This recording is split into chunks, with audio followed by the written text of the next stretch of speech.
You are watching On Demand. Please do not try to vote or enter any competition or other interactivity in this programme, as it may not count and you may still be charged.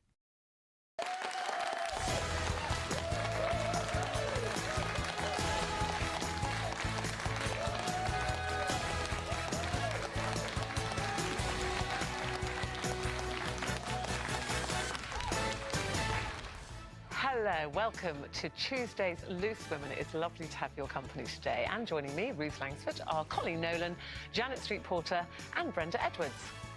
Coming up with news that teachers will be trained to intervene if they think a pupil's parents are bickering too much. Is it ever a good idea to argue in front of your kids? Then at 1 o'clock... Who rides a BMX in ice skates with a firework on the back? Kai does.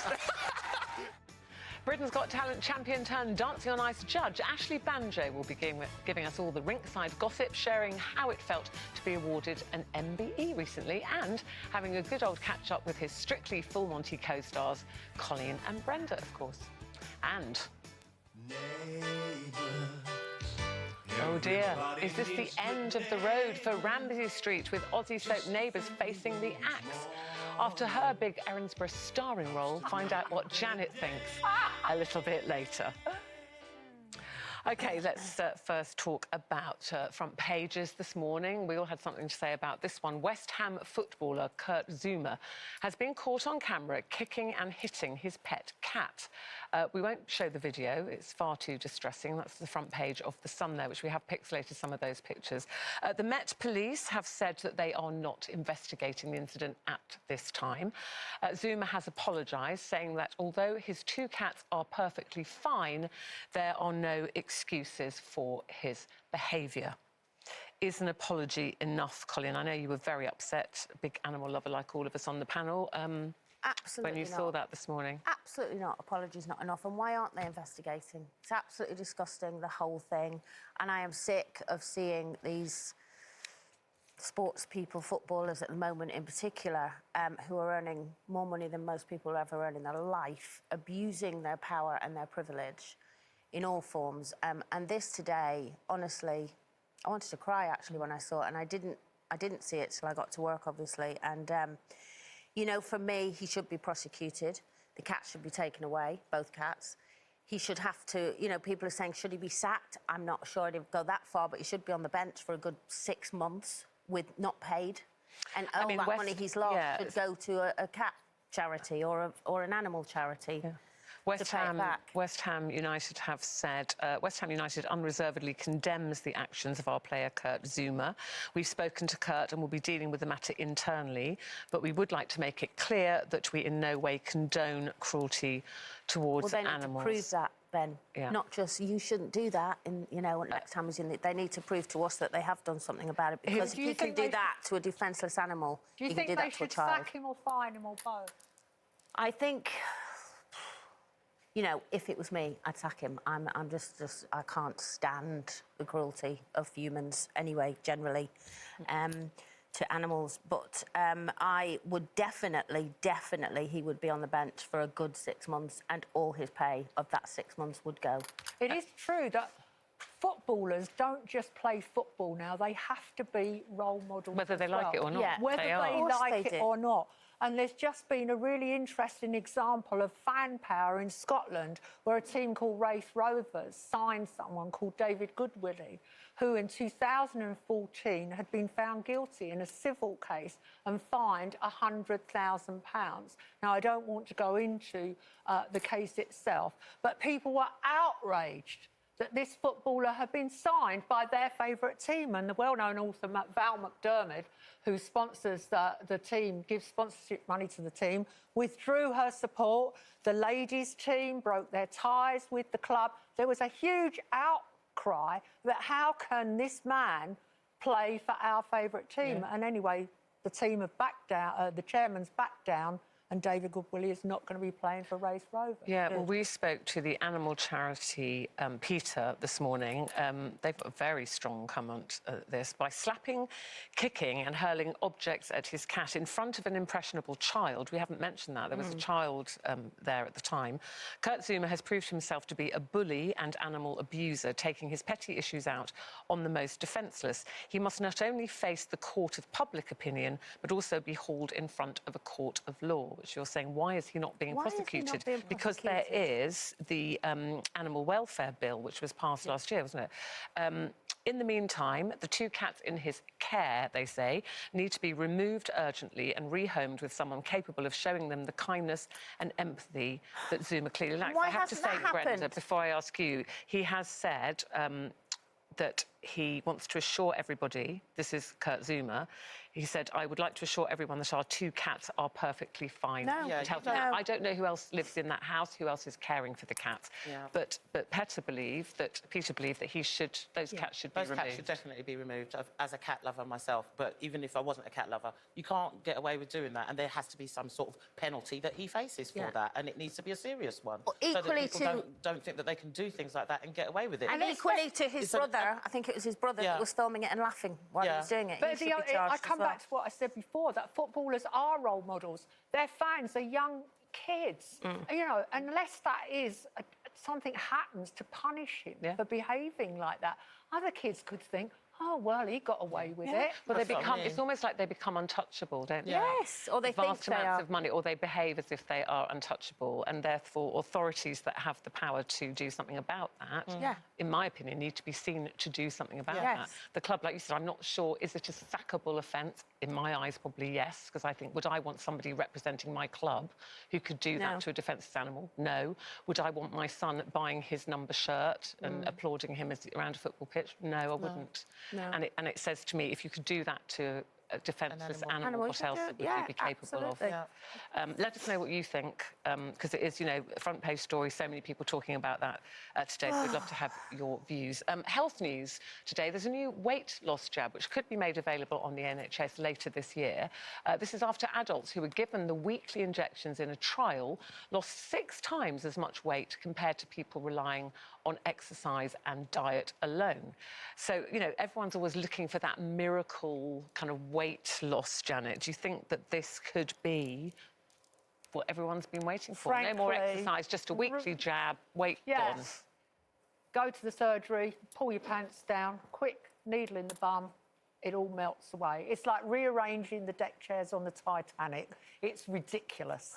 I mean, honestly, I think that the only way to lose weight in the long term is to change your attitude to food, to realise that what goes in, the volume and the quality of what goes in your mouth will affect the size of your backside. And that requires investing in education, teaching kids how to cook, not just the 6 recipes the government have now said they're going to teach school kids, which is, like, you know, not enough.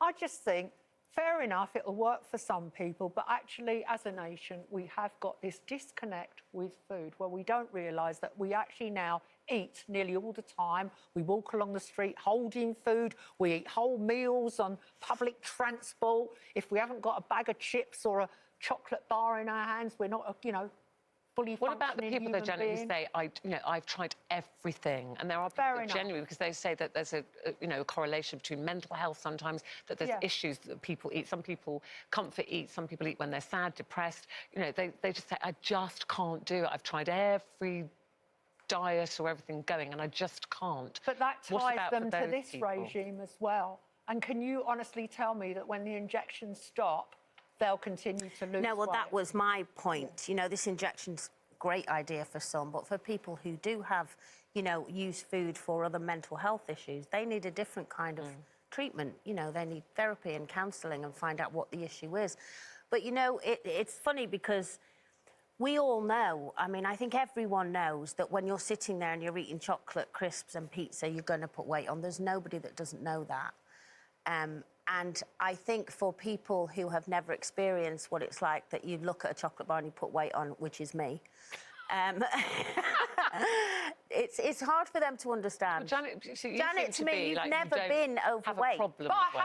I have been overweight. No, I but once you've had never- my I've never doctor seen a tell picture. me I'd gone over the magic, amount you're supposed to weigh for your age and height and all of that. Yeah, but I've gone weeks over that line, not a day. I mean, I've gone months ahead. It is true that Colleen and I can look at, I said to Colleen the other week, I can look at a chocolate bar when I'm watching telly and I'll break off 2 pieces and I'll have 1 piece in the first 20 minutes and the other piece... Because you're very disciplined. Yeah, well, she's disciplined, but also she could sit and equally eat the whole bar. My dad could. My dad could it's eat a about whole metabolism. loaf of bread in front of me with lashings of real butter, and he never put on a pound, whereas my mother did and I did.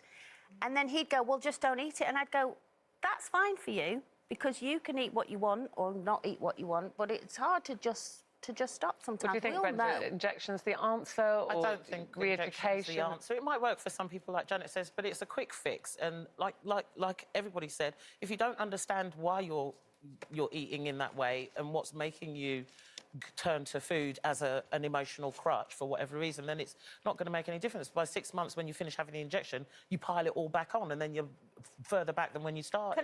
Can I ask you a question? Have you ever sat there with a pizza, for instance, and you've had 4 slices and you've gone, I'm so full, I'm going to be sick. Yeah. I'm going to be sick. And then someone takes the last piece away and you go, no, I can eat the last piece.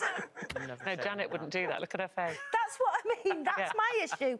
I sit there and go, I'm so full, I'm not hungry, and have another 4 chocolates. The thing is that I can actually, if I'm making a meal in the evening for myself, I can cook the recipe for 4 people and then I can divide it up to eat later on in the week or freeze it. You don't eat the whole 4 portion. No, I do not eat the whole 4 portions. See, that's where I'm going wrong.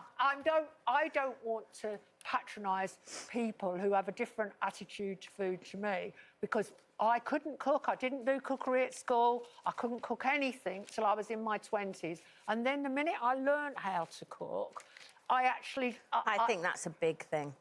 The minute I had to teach myself, I honestly had no idea which end of a chicken the guts came out of. And I remember actually cooking a chicken with, all right, you're a vegan now, but you haven't always been.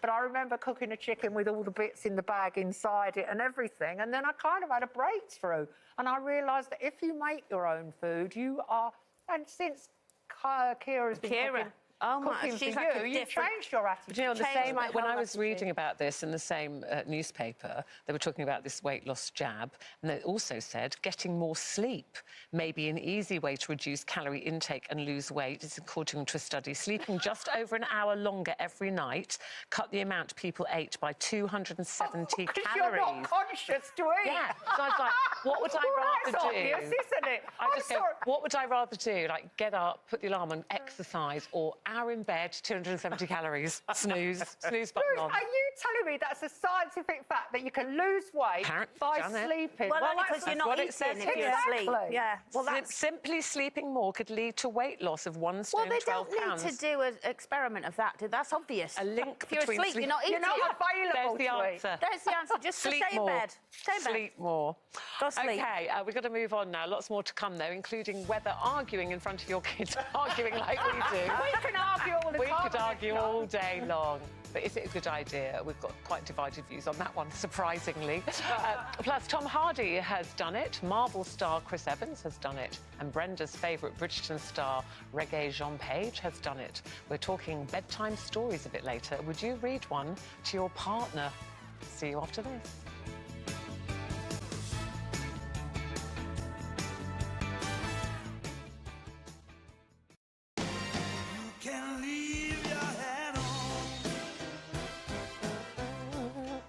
Oh, sorry, we're all having a little moment there. Hello, welcome back to Loose Women. Very loose today we are. Coming up at 1 o'clock, we're reuniting Colleen and Brenda Hence the Music with their full Monty mentor, Ashley Banjo, or should I say, Ashley Banjo MBE.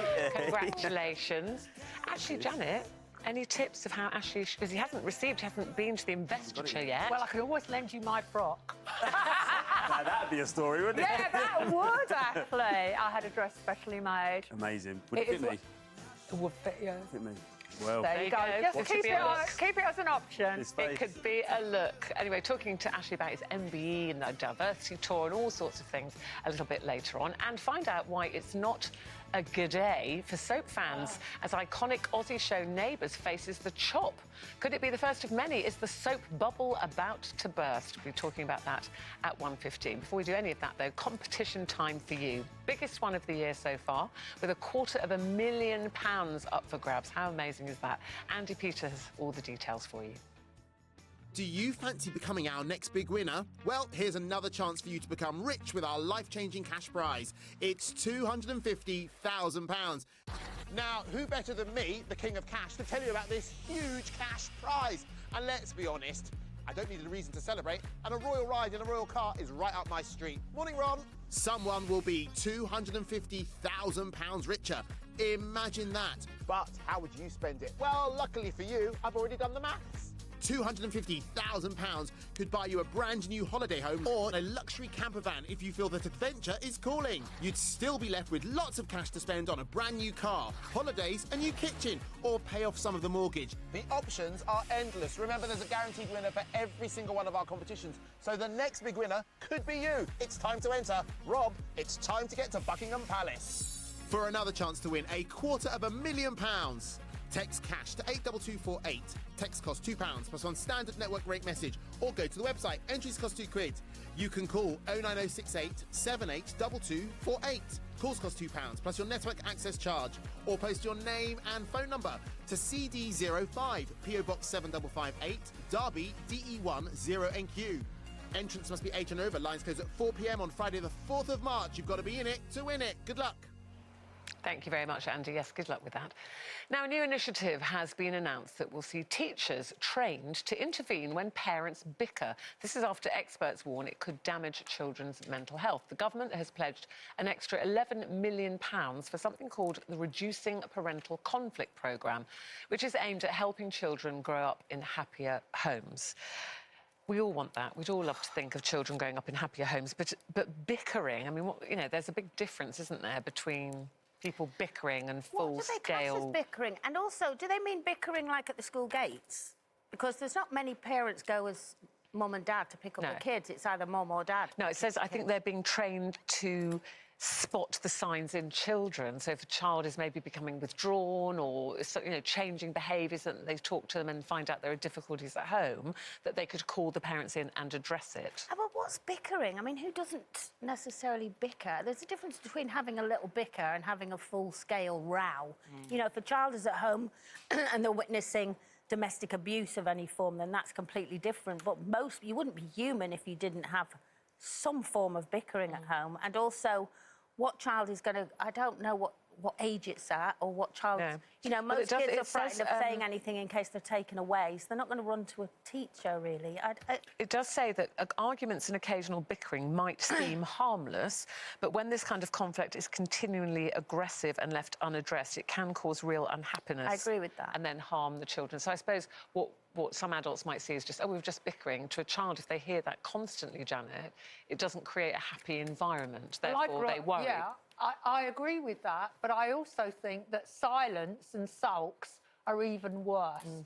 And actually, what we're talking about is the atmosphere in a home between two people whose relationship might be going through a lot of difficulties, or it might be on the rocks, and they're playing it out in front of the children, and that can take all different forms. And in my childhood, I just had glacial silence, sulking, looks, like one would say to the other, are you looking at me like that? So the children got that thing about, don't you look like that? So I was completely mystified about... See, I think that's worse. I grew up, my parents would bicker, and I don't feel damaged by it. I thought it was quite healthy. Well, I never thought then. I never thought anything of it. I think that silence, I couldn't imagine my parents going for 3 days, 4 days without speaking to each other. But I cannot also imagine, Ruth, going into my primary school, certainly not into my grammar school, and saying it's ghastly in my house.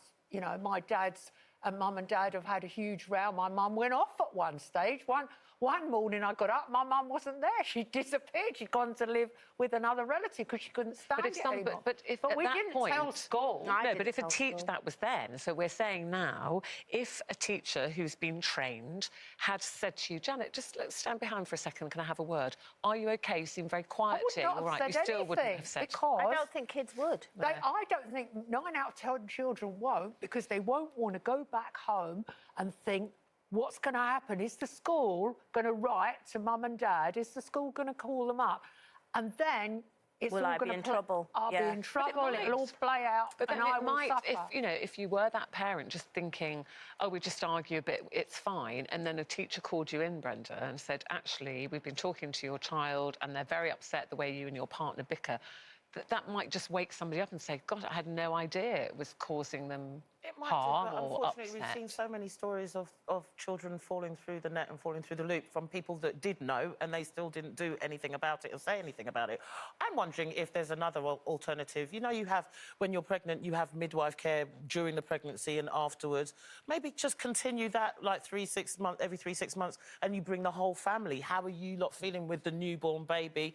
And have some aftercare rather than it just stops after the baby's born. That always stops, and they're never going to get financial support to do I'm just that. thinking, But you know, you have your midwife that knows how you are, your moods and everything, and they can see the bigger picture. I don't know. I think teachers have got enough on their plate right now.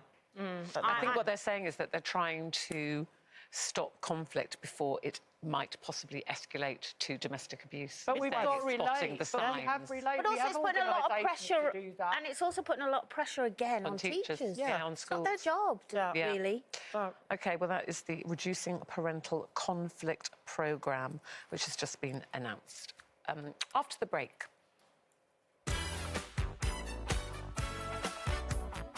Who rides a BMX in ice skates with a firework on the back? Kai does. Kimmy, I've known you for a long time. I've never seen that face where you've got those no.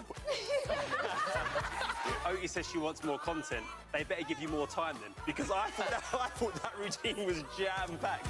You came out with the confidence, great performance. You two together are a whole vibe. Let's be real, this is dangerous, and you are out here with every kind of pad and a watermelon crash helmet regardless. I love that about you. Yes, Dancing on Ice judge Ashley Banjo is here. He'll be revealing everything you didn't see on Sunday night. So get your skates on. We want all the goss from you. We'll be back right after this.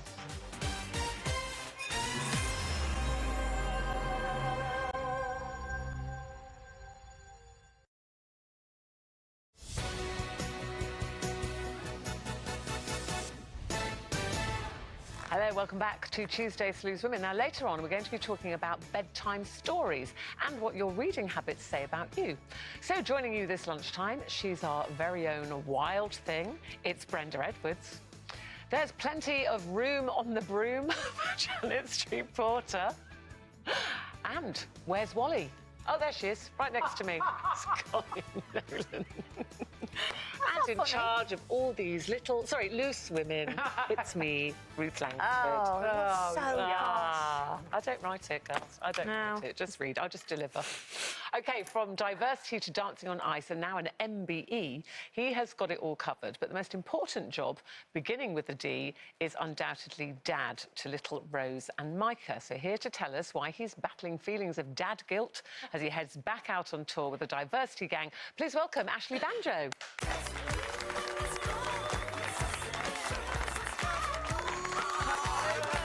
How are you? Good, thank you. I don't like not being able to touch you. Do you recognise me with my clothes on and everything? You look much better with them off. Do I? Thanks, actually, yeah. It's nice, and Brenda. It's like a reunion. Brenda, I know. So many of us have been naked together. Well, I haven't. Weird. No. Not yet. Not yet. We'll get You fell right into yourself up. Not yet. You fell right into that, Janet. I have to say, congratulations on the programme, all of you. I mean, we've obviously talked about it, but, you know, it's so fantastic. How amazing were they? It's very moving. Every time it makes me cry. cry, but it fills me with hope for people. And Yeah, absolutely. What, I mean, Brenda was very reluctant, wasn't she? That's one word for it. She was very reluctant and very busy. Yeah. You are, honestly, you're so busy, but you still managed to, put the time in. And honestly, when I watched it all back, with like in hindsight, with fresh I think eyes, it's one of the best. Oh, it was probably my favourite. It Yeah, was incredible. It was incredible. Well, I thank you for everything, all your guidance and your support and everything. It was amazing. Oh no, you're welcome. Yeah, I think that is a lot down to you, actually. I know you're very modest about these things, but how, that's why I love watching you just gently coaxing, and Colleen, obviously, the two of you, but just gently coaxing people, because it is a big thing. I've watched Christine McGuinness when you said, right, I just want all to get up and just dance, and she was mortifying. You could just see she couldn't do it, and gradually you just teased that out of her. I know, like, it's on camera and it's a television programme, etc., but the process is even realer than you see, when you see it on TV. Like, that's edited and it's a summary of what happened, but the process is always so intense, so difficult, so emotional, and so many times when you think, I don't know if we're going to get there. Genuinely going to get there. Like, Sometimes we look at each other like, I don't know if this is going to happen. Honestly, we had more clashes this time, more sort of like arguments on and off camera. Yeah. Like, And injuries. And injuries, and it was... but you know what? I think that showed in the final performance, right? What they managed to pull off in 6 or 7 rehearsals, it was... genuinely blew my mind. But that's why it's so emotional at the end, isn't it? That final reveal literally makes What's me emotional cry. the most is afterwards, when people have watched it, the amount of, again this year, messages saying, I checked myself while watching this show. Yeah. And you're saving people's lives. Or, Absolutely. I mean, what's emotional that's what it's about. is the awkward group hug as well. At the end, when you're naked. That is Duncan James running towards me, fully naked. We are embracing. Yeah. What's happening here? But that's what it's all about, raising awareness, and you certainly did all that. Congratulations to all of you. Moving on to the diversity tour. OK, so this is called Connected. Yeah. 80 shows. You talk about Brenda being busy. Yeah, I know. 80 shows. Tickets are on sale now, by the way. It starts on, 17th of March, my birthday. Oh. Yes, good day to start. There you go. Where does it start? Llandudno? London. Yeah. I was going to say we could have a birthday treat out, but it's a bit far. I don't like it that much. Obviously, everyone was looking for diversity to change up because, they come and see your shows. Why is it called Connected, and what can people expect? Well, do you know what? We've been wanting to do this tour for about 11 years now, but the lockdown's obviously postponed it. But before the lockdown, I wanted to explore the idea that we're all connected through, obviously, technology and social media, and how that has changed our life. But more importantly, like, how we're all connected as people. Like, I genuinely believe, like, more so than ever now, that, we are connected as, like, a human race. And there's been things because that, of technology? Not just because of technology. I feel that, like, technology is, like, a sort of way to embrace that. But actually, like, we're connected on a much deeper level. And I think that through lockdown, when sort of the pace slowed and everyone had a real chance to sort of stop and look at the world, I really noticed a lot of change. I think a lot of people changed and people's perspective shifted. And I think so in this show, we kind of explore a lot of that. We explore a little bit about the last 2 years and what's happened to us. And we just got some really cool technology as well. We've got everything from connecting wirelessly to the audience to swarming indoor drones to all sorts of really cool things. So it's going to be it's going to be a pretty unique show, I think. Do you think, actually, that since lockdown, it made people go into themselves, not just mentally, but made them very cautious about going out again? So the kind of show you're talking about sounds like a full-on experience where what you're going to do on the stage is really going to connect with the audience. But do you think people are still cautious about getting close to each other? Absolutely. You meet people who are one way and they want to sort of just, they want to be back in the world, they want to, all guns blazing, and then you meet people that are really cautious. And I think I meet a lot of people that are, how do I put this, almost more cautious about themselves now. They sort of, they're almost like, what do I want? Is this the right job? What am I doing with my life? When you get that big moment of stopping and having to, you have nothing else to do apart from stop and reflect. I think a lot of people, especially around me, have really changed. Well, you've got no time to stop because you've got 80 shows to do. But I just want to ask you about being away from home, because obviously, you've been told before you didn't have young children, and it's a different life now. So you've got your daughter who's 2, I think, and Micah's, what, 1? 1, yeah. They're just about to be 2, 3. There's your lovely wife, Francesca. Yeah. Oh, so how are you feeling about being away for so long? Well, do you know what? Funnily enough, talking about that sort of like stop and reflect process, it happened a lot to me. Like, I'm about to beforehand, it was like, right, 80 shows. Oh my God, wow! And now there's that part of me that goes, that just means I'm away from the babies for months on months. So you kind of have that pull, right? You have to do it. You want to do it. You love what you do. It's your life's work. But the most important life's work to me is sitting at home in the front room. So you sort of go, oh, where do I put myself? So I'm massively looking forward to it, but I'm going to miss them. But they can come to a lot of... Because they're not at school yet, are they? No, they're not at school. So they can come and see it, but they can't tour because they're a bit young. They can't be on the tour bus. Oh, well, I've been doing it since I was 2, so they can. Yeah, of course. Look how well I turned out. Yeah. Actually, you speaking about connecting with people, something that connected greatly with the masses was your performance on BGT. And I believe you're joining... I'm part of an MBE family, 2 MBEs and a knighthood in my family. Very nice. I believe you're joining the MBE fammy. I am. Congratulations on... amazing. Was it? Do you think it was based on the performance that you did on Britain's Got Talent? I hope not, in a way. Like, I hope that has something to do with it because, you know, obviously it was a dance performance, but in a way it's for services to dance, and it's been such a long time, you know, to go from being a dancer and having a dance group to now doing more and still doing tours. I just hope that, like, it shows a lot of kids, especially kids that dance, that you don't have to just be a backing dancer. You know, dance can really take you places, and also, you know, I've used it to express my thoughts, emotions and feelings throughout my whole life. And so that's what I hope the routine on Britain's Got Talent did, show that you can use dance to express yourself. So, yeah. I'm sure you got the MBE for work that's not just dancing about on a stage on television. I'm sure it's because of everything you said earlier about being a role model, being an example, showing other people that they can do it. Absolutely. Because I think the whole thing about dance is it can just connect directly with people. And that's what I used to do in the early days. It was very much a case of going to people, want to learn to dance? They'd say, I can't do it. And I'd say, yes, you can. Yeah. And we still do that, right? That's what performance is about. When people surprise themselves. And what's nice about dance is then you can turn it into a performance. But really, you're just proving that people can do something if they put their mind to it. Yeah, and staying on the dance theme, obviously you're a judge on Dancing on Ice. Yep. High standard this year, isn't it? It's very good. Isn't it? Yeah. Already? Really tough. We've got, like, so many people in the high marks already. Yeah. Have you spotted the winner yet, do you think? Genuinely, no.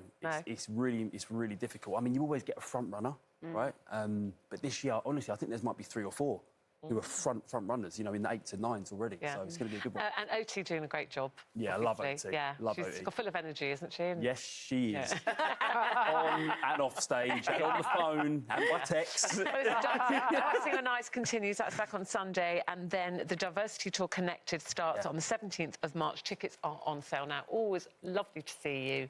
Good luck with everything. Guys. Congratulations on the MBE. And we hope you have a wonderful day whenever you do get to go and pick up your MBE. Appreciate it. Love you all. Thank you. Now stay with us after the break. After nearly 40 years on our screens, Neighbours is in danger of being axed. Is this beginning of the end for all our soaps, or will they get a dramatic last-minute rescue? See you after this. To make a better day.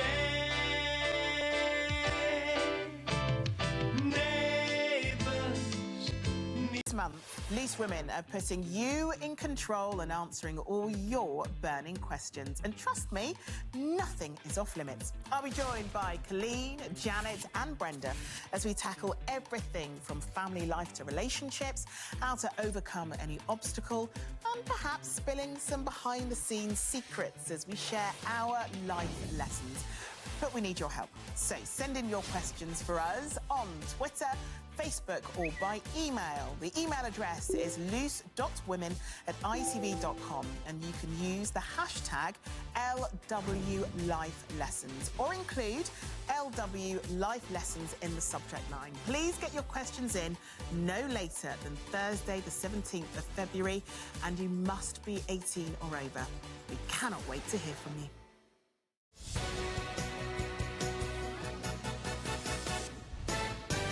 Well, I, for one, cannot wait for that show. I can't wait. I'm off that week, but I am tuning in. No. I'm off that week, but I am Don't be sending any tuning questions in. I'll be answering that problem you sent in. You wait for the Don't worry. questions, Anonymous of Surrey. That'd be amen. Now, in a moment, we're going to be talking about soaps, we're going to be talking about bedtime stories. Before we do any of that, competition time. £250,000 could be winging its way to you. Andy Peters has all the details for you. Now, before you think it, no, I'm not out on another jolly. I've actually been doing a lot of research on your behalf. Our huge cash prize of £250,000 could be making its way to you, and I'm on a mission to help you spend it. I've searched the length of the UK to see what 250 grand would buy you. Whether you finally want to get on the property ladder, make an investment, or possibly even relocate, the options are endless. If you fancy the city life, how about this fancy pad in Glasgow? Or how about this 3-bedroom house in the seaside town of Filey in North Yorkshire? The money will be all yours, so it's up to you how you spend it. Shopping sprees, holidays, brand new cars, who cares? All you've got to do is win, and to win with a chance, here's how. For another chance to win £250,000. Text cash to 82248.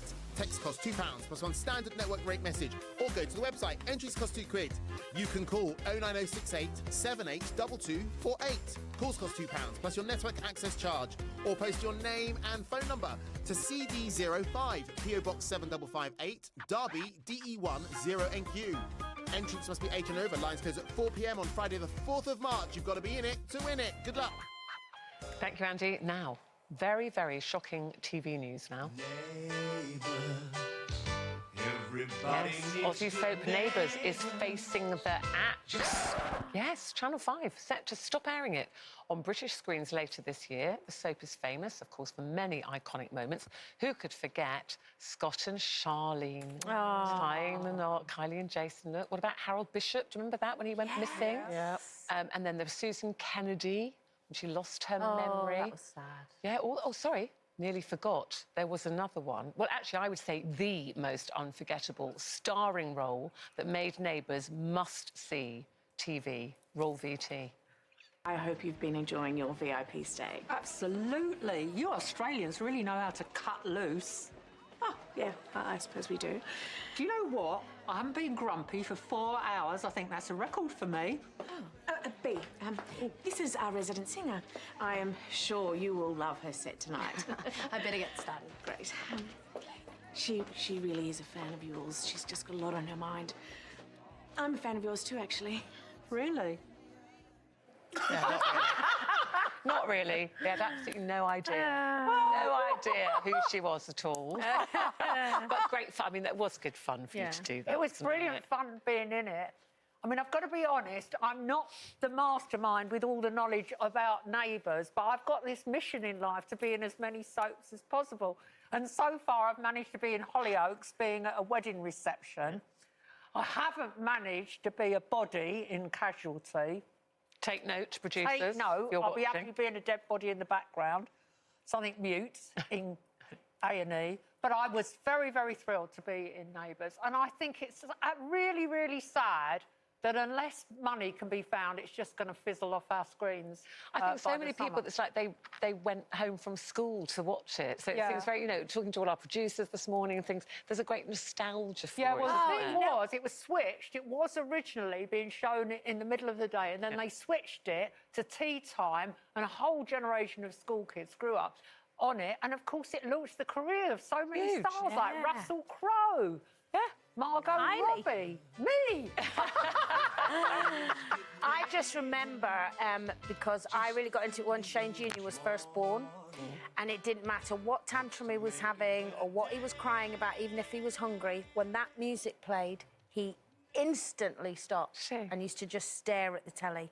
Yeah. Whenever Neighbours played. And I used to tape it so that when he was crying, I could... And it's just... I know that's a silly memory, but it's such a memory because it felt like a lifesaver as a new mom that something Can could I stop say him something crying. else? I mean, I interviewed in my career people like David Bowie, but I was even more excited to meet Jason Donovan. When I met Jason Donovan, it was just so exciting. I met him in a nightclub. I mean, it does, we always say that Neighbours is an iconic soap, iconic show, and it's going.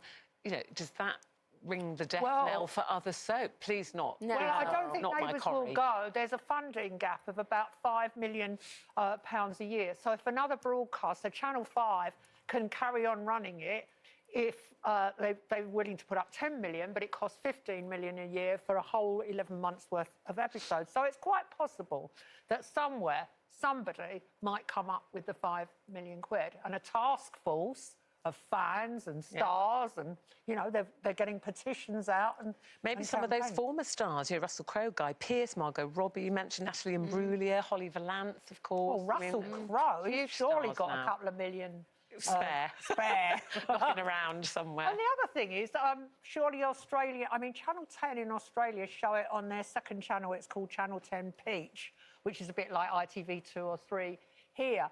I mean, I would have thought the Australian Tourist Board would put some money up for it, because it's like a pilgrimage site when you go there. And it was really exciting walking around the set. I bet. OK, well, we'd be sorry to see it go from here, but let's hope it's not I'd forever. like to reprise my role as a kind of, you know... And talking of the stars, we talked about all the stars there from Neighbours, following in the footsteps of other stars, Tom Hardy, Bridgerton's Regé-Jean Page, Marvel star Chris Evans. Now, the Duchess of Cambridge is the latest celebrity to read a bedtime story on the kids' Channel C BBs. Her story will go out on this Sunday night. But apparently, bedtime stories aren't just for children. Lots of couples, I'm told, read to each other at night. Oh, I'm laughing. Showing visions of Eamon and I reading to each other. No, but it's true. It's true. Apparently, a lot of couples read to each other at night to, you know... What manuals? Well, I don't know. Football scores in your case. Football scores in my Man United programme. You need to, like, go and be creative. You need to get your thoughts into it. I think it's... You like this? I think it's a really clever little suggestion. Just, you know, because there's so many things that we watch. I watch telly and you see the man's reading the paper and the woman's reading a novel or some... Just read together and just read to each other and have some fun and some giggles before you go to bed.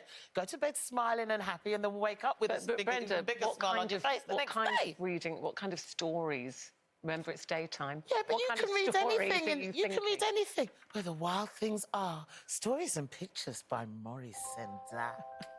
You know, you could just make it up, and then he puts on a voice. You put on a voice. I think it would be quite... My God, I would laugh till I fell out of the bed. You'd laugh, exactly. You'd I don't think that's why you're meant to do it, though, are you? You're not meant to laugh. Well, I think you can just find your way. Yeah, but today when we talked about this, you were reading it like me and you were going to be reading in bed together, and you were really scaring me a little bit. The thing is, reading for me is an escape. So I like reading because it shuts out everything else. I get very engrossed in the book. It's like I don't really want Eamon joining in. And what he'd be reading a World War II biography or something, not biography, whatever, history book. So I don't really want to listen to that when I'm trying to go to sleep. I'm just like me, I'm just happy with my book, my story, my time. I'm like you, but I kind of get what you're saying as well. If it's the right book and you're reading the right chapter. Oh, yes, Colleen. It could get you in the mood. What kind of... I mean, she takes it to the X-rated level. I was just talking about Jack and Jill going up the hill kind of thing. It won't be room on the broom. What point of reading just a normal book? Can you imagine reading... Reading room... Right, it's all about a witch, isn't it? Yeah. Why have I got room on the broom? How come you got the witch story? You're not saying it right. Room on the broom. Oh, Brenda. Sounds good, right? Honestly, if I'm in bed with someone and they've got to read a book to me to get me going, they don't understand 1/100th of No, my but Brenda's the opposite. personality. Brenda says the actual reading could get you going. Exactly. What, I mean, maybe a recipe just a book or nice, something? soothing voice. And it's just another form of communication before you go to bed. I think it's lovely, you know. Nothing wrong with it. Well, I think I'm it going to try depends who it. you're with and what their accent is and all of that. You know what I mean? Frankly, I'm going to not stick gonna with be sexy as it all will. night. Let me read this to you now. My ex was Dublin, but Yorkshire and all that. It's not the same. Oh, but an accent And then you had can a really get you Coca-Cola. going. Come on. Brenda's loving this idea, I'm aren't you? absolutely, yeah. Oh, if only you had a man to read to, Brenda. How dare you? Colleen, can you stop gloating? Anyway, I can't help it. the Duchess of Cambridge will be reading her story on CBeebies on Sunday, and very lovely, I'm sure it will be. That is it for today. I'm going to read this now. Tomorrow, Coronation Street star Victoria Ekanoye will be giving us an update on her health. This is after undergoing a double mastectomy for breast cancer. We're very pleased that she's able to come in and see us. Until then, have a wonderful afternoon, and we will see you tomorrow. Bye-bye.